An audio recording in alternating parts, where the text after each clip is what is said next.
I've often said that to have more, we must first become more, and to become more, we must begin the process of working harder on ourselves than we do on anything else. But in addition to gathering new knowledge, new skills, and new experiences, it is also important to discover new emotions. It is how we feel about what we know that makes the biggest difference in how our lives turn out. How we feel about the chances we have and the choices we have, and the choices we have determines the intensity of our effort. Whether we try or don't try, join or don't join, believe or don't believe. I'd like for you to discover some strong feelings about your life and about what you want to do with that life. You probably have much of the knowledge and a lot of the experience and perhaps most of the skills that it takes to become successful. What you may be lacking in are the strong feelings about what you want and what you want to do. You may be one of those who have become so involved in the process of earning a living that you've forgotten about the choices and the chances you have for designing your own life. Here's number 4, develop the ability to act. Take action. Not hasty if it isn't required, but don't lose much time. Here's the time to act. When the idea is hot and the emotion is strong. That's the time to act. You say, Mr. Rohn, I'd like to have a library like yours. See, if you feel strong about that, what you got to do is get the first book and then get the second book. Before the feeling passes and before the idea gets dim, action pronto, action immediate, action as soon as possible. Because if you don't, here's what happens. We call it the law of diminishing intent. We intend to when the idea strikes us. We intend to when the emotion is high. But now if you don't translate that into action fairly soon, now the intent starts to diminish. And a month from now it's cold. A year from now, can't be found. So act. Set up a discipline when the emotions are high and the idea is strong and clear and powerful. That's the time to set up the discipline. Somebody talks about good health and you're stirred. Say, right, I need to get a book on nutrition. Get the book before the idea passes and before the emotion gets cold. Go for the book. Start the library. Start the process. Fall on the floor. Do some push-ups. Action. Got to take action. Otherwise, the wisdom is wasted. Otherwise, the emotion soon passes. Unless you put it into a disciplined activity. Capture it. Disciplines is called how to capture the emotion and how to capture the wisdom and translate it into equity. Disciplines. Now here's what's important about disciplines. All disciplines affect each other. In fact, here's a good philosophical phrase. Everything affects everything else. Nothing stands alone. Don't be naive in saying, well, this doesn't matter. I'm telling you, everything matters. There are some things that matter more than others, but there isn't anything that doesn't matter.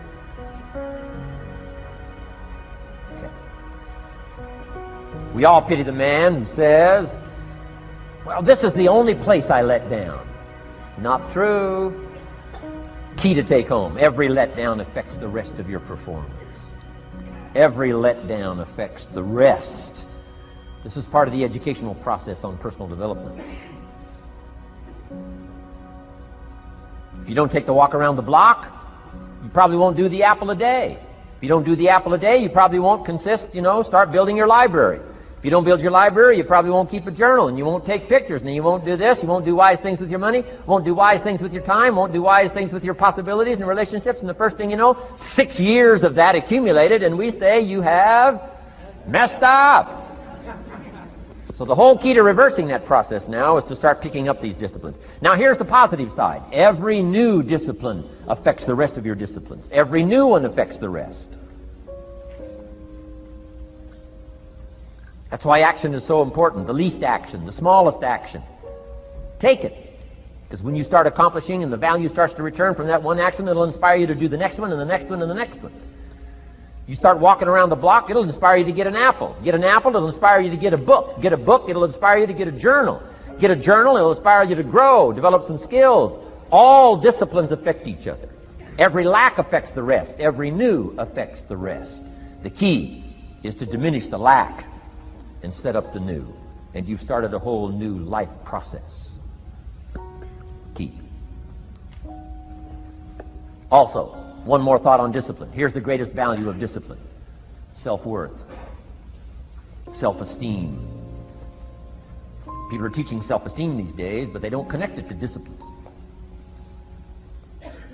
The least lack of discipline, and it starts to erode our psyche. One of the greatest temptations is to just ease up a little bit, right? The slightest lack of doing your best starts to erode the psyche. Instead of doing your best, doing just a little less than your best. Sure enough, you say, well, it's just going to affect my sales. No, it's going to affect your consciousness. It's going to affect your philosophy. Now you've begun in the slightest way to affect your own philosophy. Here's the problem with the least neglect. Neglect starts as an infection. And if you don't take care of it, it becomes a disease. And one neglect leads to another. And the worst of all, when neglect starts, it diminishes our self-worth, our self-confidence, our self-value. You say, well, how can I get back my self-respect? I'm telling you, you don't have to go to 29 classes. All you have to do is start the smallest discipline that now corresponds to your own philosophy, like I should, and I could, and I will. No longer will I let neglect stack up on me so that I will have the sorry scenario 6 years from now, giving some excuse instead of celebrating my progress. That's the key to discipline. Okay? Let's get kids involved in the least of disciplines. One more, and then one more, and then another one, and then another one, and then some more. And the first thing you know, you're starting to weave the tapestry of a disciplined life into which you can pour more wisdom and more attitude and more strong feeling, more faith and more courage. Now you've got something, a vessel in which to put it. And now the equities start to flow. And the early return, I'm telling you, if you'll start this process, the early return will have you so excited. You'll commit yourself to this strategy for the rest of your life. You'll never go back to the old ways. Join a new crowd. Join a new group. The disciplines to do it. Take action. I recommended the last time I was here the little book, Richest Man in Babylon, and I said I've lectured now to over 3 million people in the last 33 years, and I've recommended this little book to almost all of them, I think. Guess how many have actually gone and got this little book?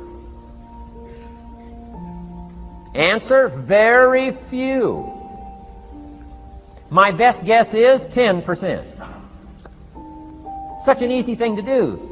In that last seminar, right, I suggested this little book, number one, is easy to find. Number two, it's easy to buy. The most you can pay for it, $6, $7, $8. You can borrow that from your kids. And number three, it's easy to read. It's in story form. That's why I use it for teenagers, teaching them how to be rich by 40, 35 if you're extra bright, much sooner if you find a unique opportunity. But if it's easy to find and easy to buy, and if it's easy to read, why wouldn't everybody go get it? We don't know. What do you know? You don't know. I don't know. Nobody knows. Here's how profound it is. Some do and some don't. Now here's the numbers. About 10% do. 90% don't or won't. And we don't know the mystery of that. And I'm telling you, 10 years from now, those numbers will still be the same. 10% will, 90% won't. The numbers don't change. Only the faces change. You're looking at one of the faces.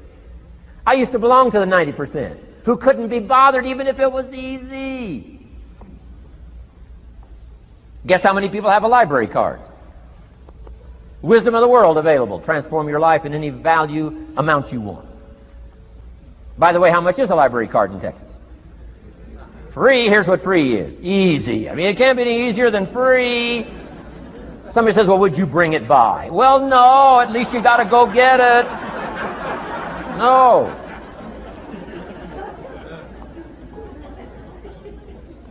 Wisdom of the world available. Transform your life spiritually, socially, personally, economically, and every other way. Teach you how to be rich and powerful and sophisticated and healthy, influential. How many people have a library card? Answer, 3%. 95, 97% couldn't be bothered. Guy specializes in happy hour, but he doesn't have a card. And now readily and quickly blames the government and blames his company and blames policy and blames the pay scale. When if he only knew, if he joined the 3%, here's my advice to you today. Walk away from the 97%. Don't talk like they talk. Don't act like they act. Don't go where they go. Don't specialize in what they specialize in. Throw away the blame list they cling to. Start you a new life. You say, well, is it as simple as getting a library card and join the 3%? And the answer is, of course. Of course. That's how easy this stuff is. This is so easy. It's so simple. It's not complex. You don't need a 2,000-year-old guru. You don't need multi-track affirmations. I'm telling you, don't. Affirmation without discipline is the beginning of delusion. Key. Don't let somebody sweep you into some contrary way to nature itself says, unless you labor. The miracle of the seed and the soil and the seasons and God and all the other stuff that's available, sunshine and rain, that's not available to you by affirmation. It is only available to you by labor. So labor well. Okay. Learn well. Discipline yourself well. And you can have all the treasures you want. This stuff's easy and simple. It's not ocean waves and seagulls. You don't have to move to Sedona where all the force fields come together in Arizona.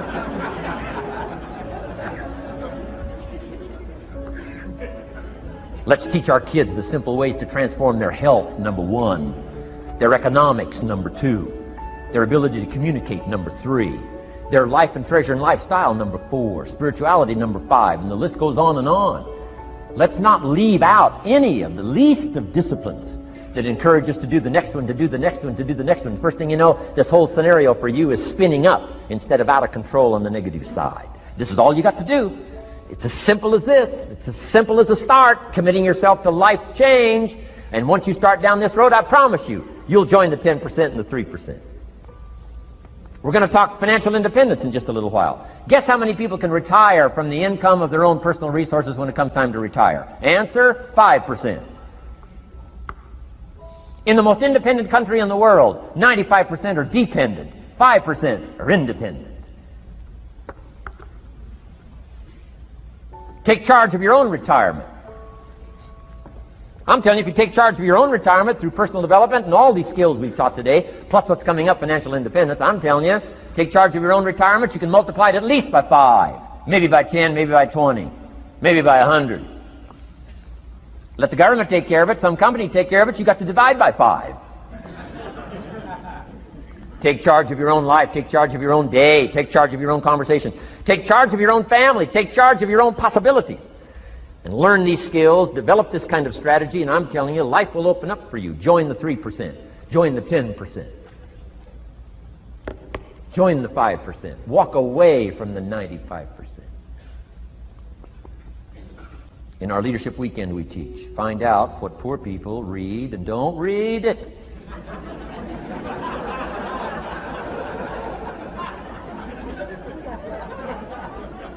I'm telling you, don't talk like they talk. Lend a helping hand, but don't fall into their poor philosophical scenario. Don't blame what they blame. Don't use the excuses they use. It's called the language of the poor. Switch gears, switch language, switch ideas, switch strategy. Start with the simplest of disciplines. And don't bemean any of these disciplines. The smallest of disciplines starts the process of life change. And if you'll invest in this thing called discipline, you can have whatever you wish. It's called the beginning of a miracle. Now here's the last clue on discipline. Do the best you can. We covered earlier, but here's a good scenario for the do the best you can. I've got a good question for you. Is the best you can do all you can do? And the answer is no. Strangely enough. If we all fell on the floor right now and did as many push-ups as we possibly could, and let's say for some reason you haven't been into push-ups lately, I can't imagine why, but let's say the best you can do is 5. And you look up at the rest of us and say, hey, 5 is the best I can do. We can tell by the look on your face that's probably true. 5 is the best you can do. Now, is 5 all you can do? The answer is no. If you rest a little, you can do 5 more. Wow. And if you rest a little, you can do 5 more. And if you rest a little, you can do 15 more. How did we get from 5 to 15? It's a miracle.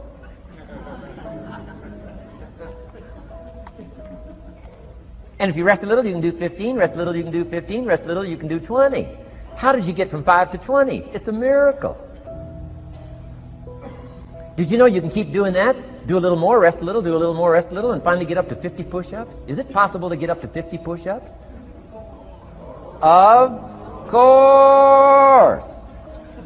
How do you go from 5 to 50? It's a miracle. How do you get a miracle going? Number one, do what you can. Don't leave out what you can, from writing a letter to your mother in Florida. Start cleaning it all up. 2, doing the push-ups. Go from 5 to 50. It's a miracle. Number one, do what you can. Number 2, do the best you can. Here's number 3, rest very little.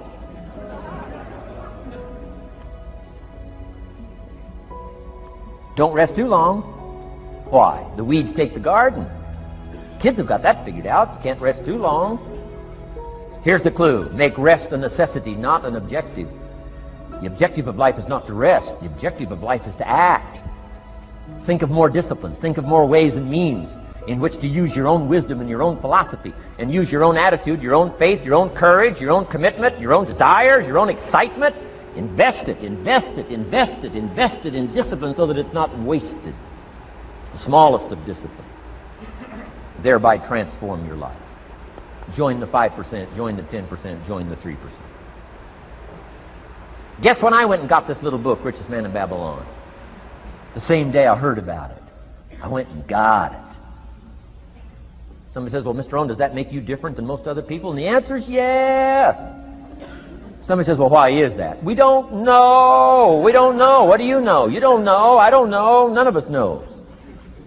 Some do and some don't. The numbers don't change. Only the faces change. From those who get in on a seminar like this, listen to a dynamic sermon, read a book, listen to some cassettes, take seriously the next conversation of a friend who wants to level with you, and do something about it. And you can walk away from the 97% and not live there anymore. Because if you don't, the next 6 years of your life will be like the last 6. Mr. Shove said to me, Mr. Rohn, 6 years now you've been working. I'm telling you, the next 6 years of your life is going to be like the last 6, unless you take advantage and start making these personal changes. I made the changes, totally revolutionized my life. So take a look at the next 5 years of your life. It's going to be like the last 5, unless you change. And if you will change, everything will change. Join the 5%. 10 years from now, the numbers are going to be the same. But I'm telling you, some faces in this audience can change and start showing up in the 3% crowd, in the 5% crowd, in the 10% crowd, and thereby dynamically affect your life and your future. Develop these strengths.